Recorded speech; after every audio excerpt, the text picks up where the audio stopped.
guys, how's it going? It is me, not your average fox, and today I am going to be talking about smartphones, in particularly budget versus expensive. So do you really need to spend over £1,000 on a smartphone? To answer that question, I've compiled 3 smartphones for each category, budget and expensive. So the real question is, do you really need an expensive smartphone, or budget phones just as good? So of course, for the budget side, we of course have the Samsung Galaxy S21 FE, the iPhone SE 3rd generation, and the ASUS ROG Phone 6. So with the budget side out of the way, we have the expensive side. So for the expensive side of the contenders, we have the Samsung Galaxy S26 Ultra. We of course also have the iPhone 17 Pro Max, and of course the ASUS ROG Phone 9 Pro. So what do these phones offer, and what do you really get for your money?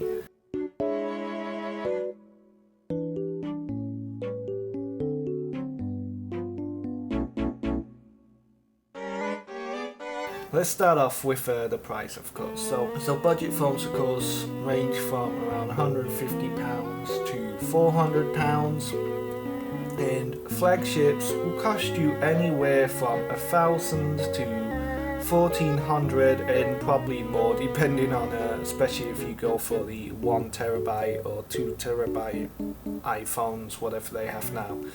So that's a huge leap in price, like 4 times the difference to be specific. So what are you really getting for that price?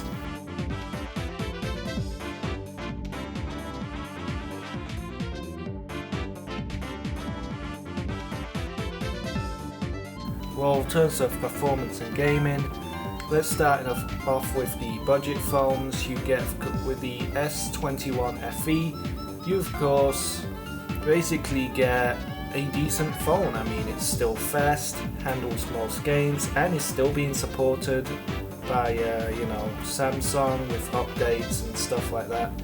Alright, quick correction, Samsung has ended major updates for the S21 lineup, but it's still receiving security patches, and honestly, it's still a great value phone, so if you're looking for a budget Samsung, it's not a bad deal. The iPhone SE is got a pretty insane powerful chip. In fact, I think it's the same chip as the iPhone 13 has, but it is of course limited by its old design. And for the ASUS ROG Phone 6, well, let's just say this phone is straight up just built for gaming. Like, you get high refresh rate, great cooling, and overall just raw performance for what is essentially a £150 phone. Now the ROG Phone 6 only goes up to Android 14, so long-term support isn't a strong point. But at this price, for only £150, you really can't complain much, as you are buying it for performance, and it absolutely delivers on that point. So even at budget level, gaming is very playable. For the flagships, well, we're moving on to the powerhouses. Right here we have the S26 Ultra, which of course has powerhouse specs, loads of RAM, and is just overall raw power all around. We then of course have the iPhone 17 Pro Max, which for years, iPhones have been the benchmark king. Now, when it comes to benchmarks, iPhones like the iPhone 17 Pro Max, for example, have historically dominated in single core performance, especially in tests like Geekbench, and this is still true today. However, Android phones like the Samsung Galaxy S26 Ultra are actually starting to catch up, and in some cases even pull ahead in multi-core performance thanks to more cores and higher parallel workloads. But again, benchmarks only tell part of the story. In the real world though, Both are ridiculously fast, and you're really not going to notice much of a difference unless you are pushing these phones to the limits. It is of course also ultra smooth and just overall quite a insane phone. And then we get onto the absolute gaming monster that is the ASUS ROG Phone 9 Pro, the latest in the ASUS ROG Phone lineup, and it's absolutely insane, just raw power overall.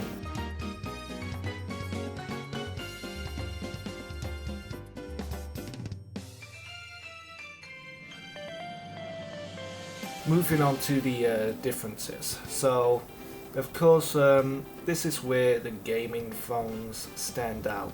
First of all, they have better cooling systems, higher sustained performance, gaming triggers and features, and massive batteries. Like, these things aren't just phones, they are literally handheld consoles running Android, like absolutely insane.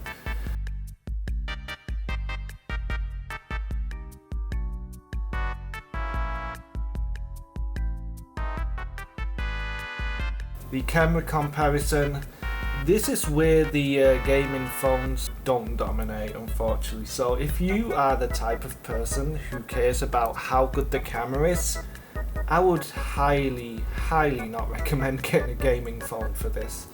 So first of all, the budget side, we have the S21 FE, which is a solid all-rounder, pretty good camera for what it is, and overall not bad. The iPhone SE, it's a basic camera, let's say. Like, it's very basic, reliable, gets the job done. Nothing special really here. And the ASUS ROG Phone 6, well, that's the weakest camera, I would say, out of all of the phones that we've got lined up here. So yeah, if you care about camera quality, I probably wouldn't recommend getting an ASUS ROG Phone 6, even if it does cost £150. S26 Ultra, again, insane zoom and versatility, which is, you know, to be expected from Samsung's incredible cameras, let's say.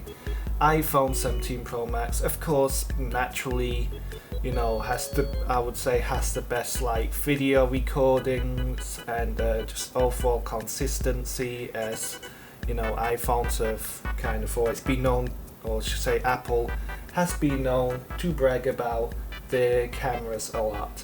The ASUS ROG Phone 9 Pro, definitely a big leap over the ASUS ROG Phone 6, however, it's still behind a lot of modern phones today.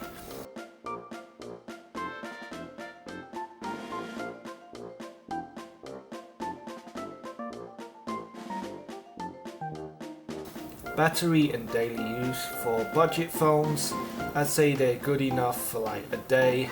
The flagships, you're obviously gonna get, you know, longer life and faster charging and all that stuff. And gaming phones just basically win the battery argument overall. I mean, they're basically just, the phone is basically just a battery, which also I suppose makes them bulkier. So if you want something more slimline design, you know, probably don't want to go for a gaming phone. But in terms of batteries, yeah, gaming phones dominate that area.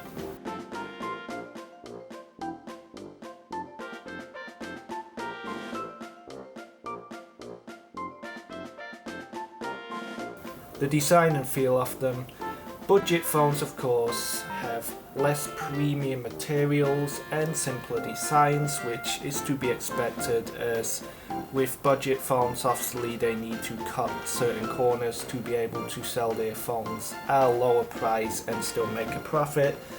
Flagships obviously will have premium finishes, be sleek, refined, and just overall very kind of, you know, just really nice looking.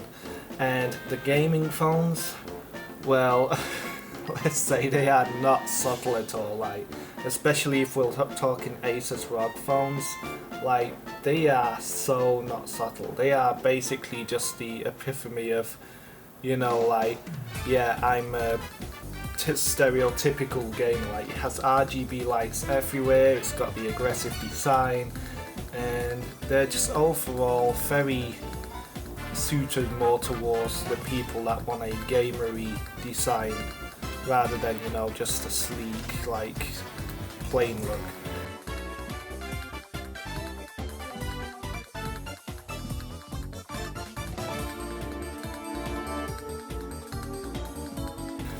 Pros and cons, I'd say for budget phones, they are great value, they're still powerful to this day, and they're perfect for everyday users.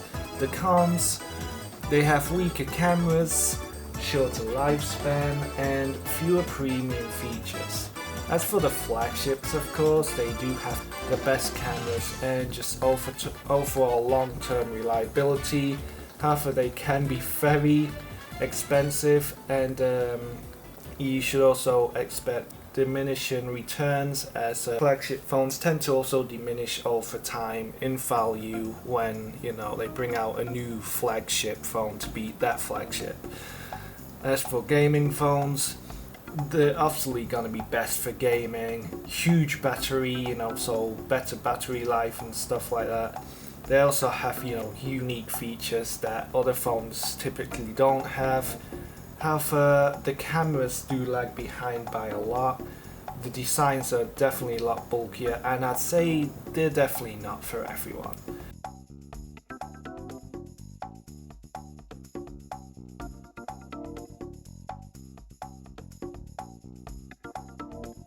First of all, for casual users, people that do a lot of social media, YouTube, messaging, and just overall want the best value for money, budget phones are definitely the way to go.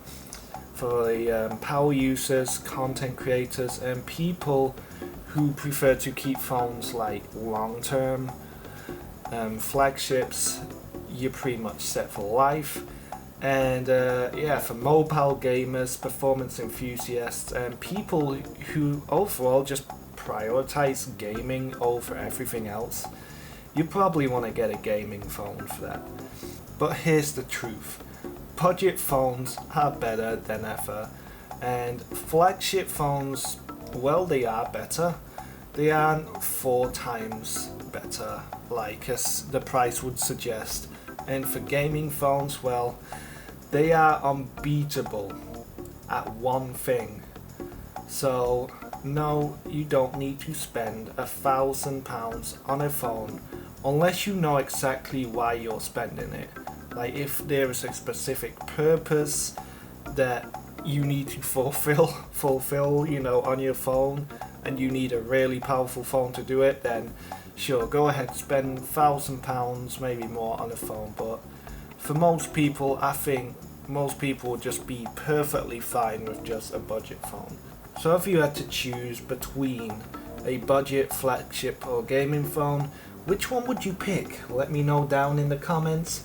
And thanks for watching. I hope this video was informative. And overall, stay safe, stay healthy, and peace out.